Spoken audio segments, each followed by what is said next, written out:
Olá, seja muito bem-vindo, muito bem-vinda ao programa. E esse programa foi criado pensando em você que quer e precisa reverter o pré-diabetes, mas quer fazer isso comendo tudo que você gosta, sem precisar usar remédios, sem precisar seguir cardápios de dietas ou ter que usar adoçantes. E aí você pode estar se perguntando, tá bom, Gi, mas eu fui no médico, eu descobri que eu estou no pré-diabetes e ele já me receitou remédio de cara. E isso é muito comum acontecer e se prescreve até uma dose de remédio superior até ao que é indicada, porque quando a pessoa descobre, o médico, ele precisa prescrever uma dose inicial, porque a gente tem muitos efeitos colaterais de remédios.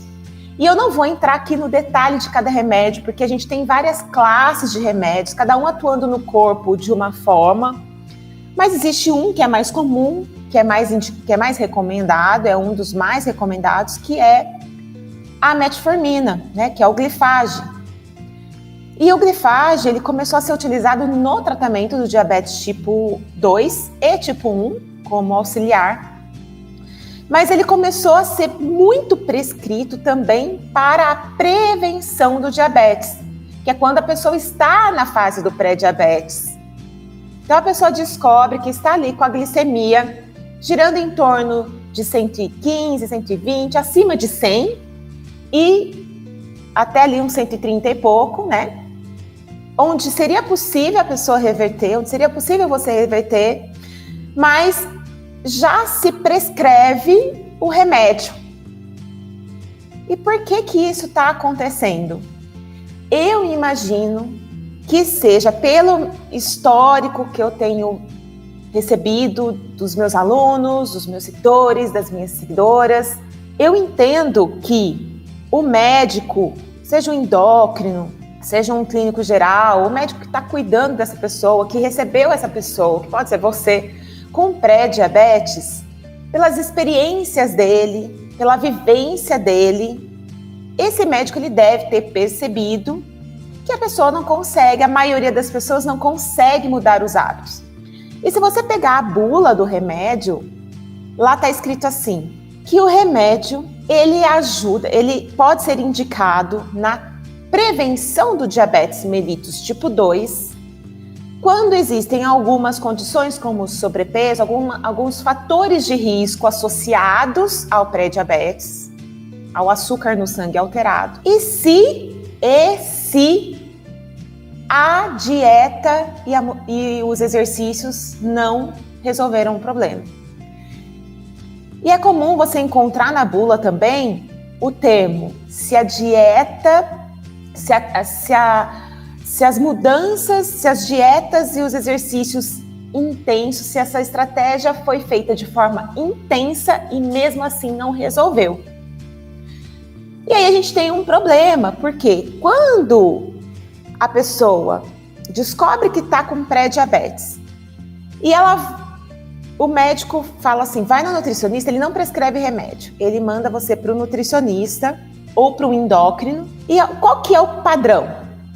O padrão é que ao você fazer uma consulta, iniciar um tratamento com o endócrino, com um nutricionista, a abordagem normalmente é intensa. Normalmente se recebe um cardápio onde se restringe demais os carboidratos, onde corta aquilo que você gosta, onde o profissional, de repente até o educador físico, ele vai te falar, você precisa, geralmente é o médico que faz isso, tá? Essa recomendação.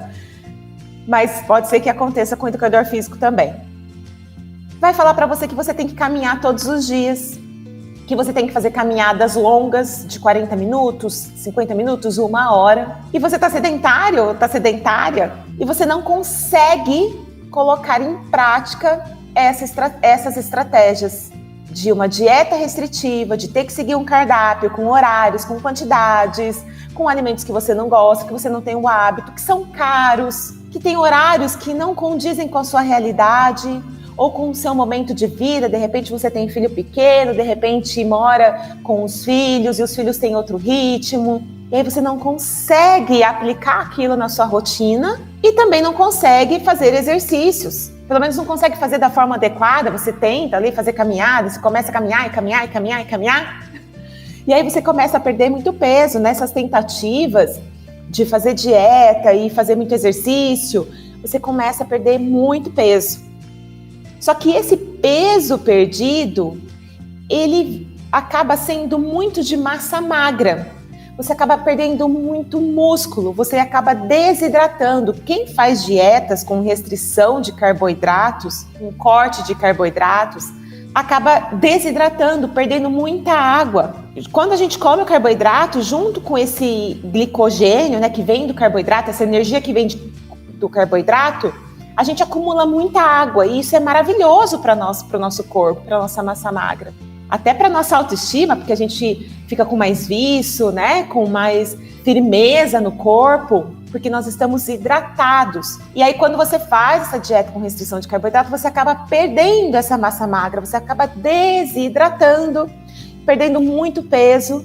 E quando você perde muito peso, o seu metabolismo também fica mais lento. Quando você perde muita massa magra e fica muito magra, além de você ter menos peso para carregar, né, menos peso no seu corpo para carregar, você não precisa gastar tanta energia. E o seu corpo também passa a poupar mais energia, porque você não está dando energia para ele em forma de alimento. Então isso é um problema, porque você acaba tendo uma baixa do metabolismo, só que essa perda de massa magra, o que acontece? O seu corpo ele fica ainda mais ineficiente na queima do açúcar. Então depois que você passa por esse processo de dieta restritiva e exercício e não consegue baixar, ou ainda pode conseguir baixar, mas não consegue sustentar, ou não consegue voltar para os níveis normais abaixo de 90, você chega no médico e fala: doutor, tô aqui com minha glicemia, né? O médico abre o exame e fala: nossa, a glicemia está alterada. Aí você fala assim: doutor, mas eu já tentei de tudo, eu já fiz dieta, eu já fiz caminhada e não consegui baixar. O que o médico vai fazer? É óbvio que ele vai prescrever o remédio. E isso acontecendo com muita frequência nesse consultório, e isso acontece com muita frequência, porque nós temos 40 milhões de pré-diabéticos, estima-se que nós temos 40 milhões de pré-diabéticos no Brasil, e eu não sei quanto está hoje, mas eu tinha visto um dado aí de 14 milhões, né, de diabéticos no Brasil. Então a gente tem um número muito alto de pessoas que chegam nos consultórios com açúcar alterado, com diabetes, e esse médico ele já tem ali uma experiência, uma vivência de que as pessoas não conseguem seguir os cardápios, de que as pessoas não conseguem mudar os hábitos. Então o que ele faz? Ele falou assim: peraí, eu já vou dar o remédio para você para te ajudar a baixar essa glicemia. Só que ao fazer isso nós temos alguns problemas. E não importa a classe de remédios, como eu falei, são vários remédios que têm esse efeito hipoglicemiante, o efeito antidiabetes. Só que não importa o remédio ele tem um impacto no nosso sistema, no nosso funcionamento do corpo. Quando a gente começa a tomar algo que mexe com o nosso sistema nervoso central, e é isso que os medicamentos fazem, eles alteram o funcionamento do nosso corpo, né, do nosso sistema, e todo o nosso sistema, todo o funcionamento do corpo, ele é regido e controlado pelo nosso sistema nervoso central. A partir do momento que você toma um medicamento, você tem uma influência externa na natureza do seu sistema nervoso central. A partir do momento que você mexe no sistema nervoso central, que funciona perfeitamente, naturalmente, se a gente contribuísse com isso, né? O fato é que a gente não contribui, a gente atrapalha com os maus hábitos, com a nossa tecnologia, com a nossa modernidade. A gente altera aí, a gente causa um impacto na nossa natureza, no nosso corpo e no meio ambiente. Mas quando a gente consome um remédio que mexe nesse sistema nervoso central, nessa natureza, o corpo ele vai tentar compensar, ele vai reagir a essa influência externa. E ele vai tentar compensar, e isso vai causando... A gente poderia falar em desequilíbrio, mas eu tenho começado a usar uma outra palavra que é harmonia. Nós temos uma harmonia na natureza, assim como uma orquestra sinfônica.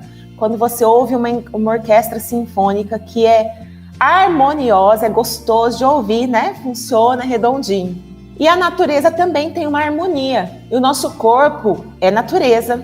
E ele funciona dentro de uma harmonia, ou deveria funcionar dentro de uma harmonia, se nós não quebrássemos essa harmonia. E quando a gente faz uso do medicamento, é como se a gente interrompesse ali algumas notas musicais, é como se a gente, né, jogasse alguma coisa ali dentro de um instrumento e ele perde a sua harmonia dentro daquela orquestra. E é difícil para o corpo depois restabelecer essa harmonia. É possível? É possível. Então, de repente, você que fala assim, Gi, mas eu já estou tomando remédio há não sei quantos anos. É possível restabelecer essa harmonia e você passar a não depender mais do remédio. Mas o que eu quero que você entenda é que a pessoa que começa a tomar remédio, eu tenho muitos casos disso, eu tenho uma aluna que falou que ela chegou para o médico, né, ela fez uma dieta super restritiva, emagreceu muito e o açúcar baixou. E aí ela voltou para a vida dela, porque é isso que acontece com a maioria das pessoas que tentam fazer dieta, ela voltou para a vida dela, e ao voltar para a vida dela, como era antes e, né, com tudo que acontece na nossa vida, na nossa rotina, as influências, os desajustes que acontecem, o açúcar dela voltou a subir, porque ela não se atentou, ela achou que aquela dieta que ela fez, aquela mudança drástica que ela fez, tinha resolvido o problema. Só que não resolve, não é uma coisa que você faz por um período de tempo que reverte o pré-diabetes. O que reverte o pré-diabetes, mas é uma coisa que você mantém e sustenta pela sua vida inteira, e um cardápio de dieta é insustentável, na maioria das vezes. Não é mesmo? E eu quero agradecer a presença de todos vocês. Obrigada mesmo de coração. Eu espero que eu tenha te ajudado, espero que eu tenha esclarecido, te dado a esperança de reverter o pré-diabetes, que nós vamos espalhar essa mensagem e reverter não só o seu diabetes, o seu pré-diabetes, mas reverter as estatísticas de diabetes no Brasil. É uma grande missão que eu tenho aqui. Tá bom? Um beijo grande. Tchau, tchau, gente. Obrigada, viu?